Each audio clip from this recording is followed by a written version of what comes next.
Pessoal, muito bom dia. Aqui quem fala é Nicolas Farto, da Vertic Invest, falando para o nosso Morning Call de hoje, segunda-feira, dia 24 de junho de 2024. E o mercado começa a semana com viés positivo, com destaque na agenda para os dados de inflação lá nos Estados Unidos e para o primeiro debate da corrida presidencial americana, que acontece nessa quinta-feira. Lá na Ásia, hoje as bolsas fecharam sem direção única, com o Japão em alta, com o mercado lá aguardando pelos dados de inflação que vão sair nessa semana, enquanto na China o viés hoje foi de queda, com o mercado ainda receoso com relação ao ritmo de atividade econômica do país. Na Europa, o viés hoje é mais positivo nesse começo de semana, com a agenda cheia. Vamos ter eleições parlamentares na França, PIB do Reino Unido, além de vários membros do Banco Central Europeu que devem comentar o cenário de juros e inflação para a zona do euro. Lá nos Estados Unidos, a semana passada fechou positiva, com o Dow Jones acumulando alta de 1,45, enquanto o S&P teve alta de 0,61 e o Nasdaq fechou a semana com uma alta mais leve de 0,03%. Na parte de indicadores, as vendas do varejo, a produção industrial e os pedidos de seguro-desemprego semanal, todos vieram sinalizando queda no ritmo de atividade, o que pode ajudar no cenário de queda de juros. Ainda assim, os vários membros do Banco Central americano que falaram ao longo da última semana mantiveram um tom de cautela, afirmando que ainda precisam de mais confirmações de queda na pressão inflacionária para iniciar um ciclo de cortes na taxa de juros. Nas ações, o setor de tecnologia, que veio com alta forte nas últimas semanas, teve queda mais para o final da última semana e um movimento de realização de lucro por parte dos investidores.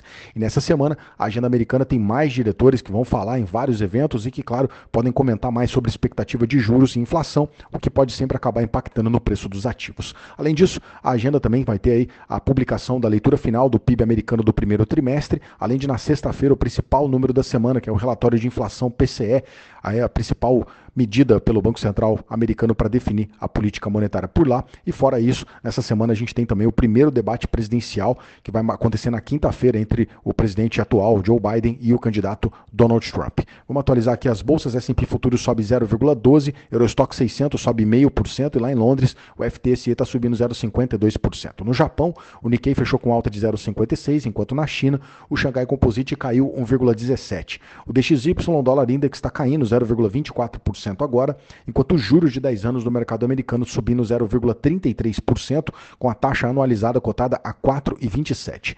O petróleo volta a subir, o Brent agora sobe 0,32%, com o barril cotado a $84,61. O petróleo estendendo o movimento de alta da última sessão, com os dados do mercado americano sinalizando um aumento na procura, além de também um aumento na tensão lá na região do Oriente Médio, aí, envolvendo Israel e o grupo terrorista Hezbollah.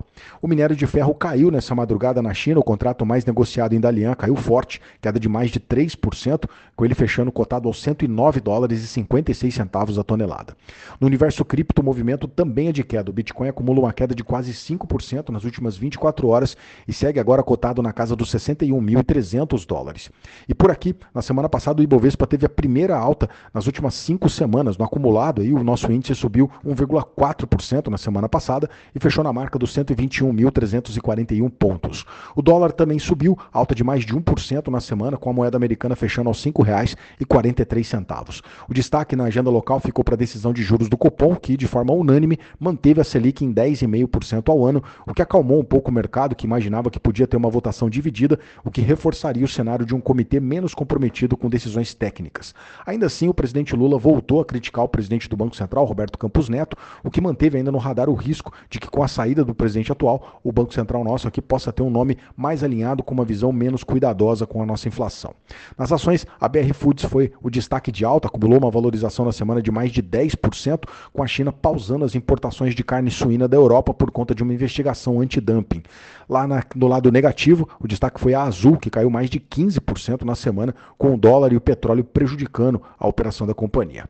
Bom, na agenda dessa semana, o destaque deve ficar para a publicação da ata da última reunião do Copom, que deve revelar mais informações sobre a visão do comitê com relação às próximas decisões para a nossa taxa Selic. Além disso, também sai o relatório trimestral de inflação, que vem acompanhado de entrevista coletiva do presidente do Banco Central, Roberto Campos Neto. Fora isso, também sai nessa semana IPCA 15, referente ao mês de junho, além dos dados de emprego, com CAGED na quinta-feira e PNAD contínua saindo na sexta-feira.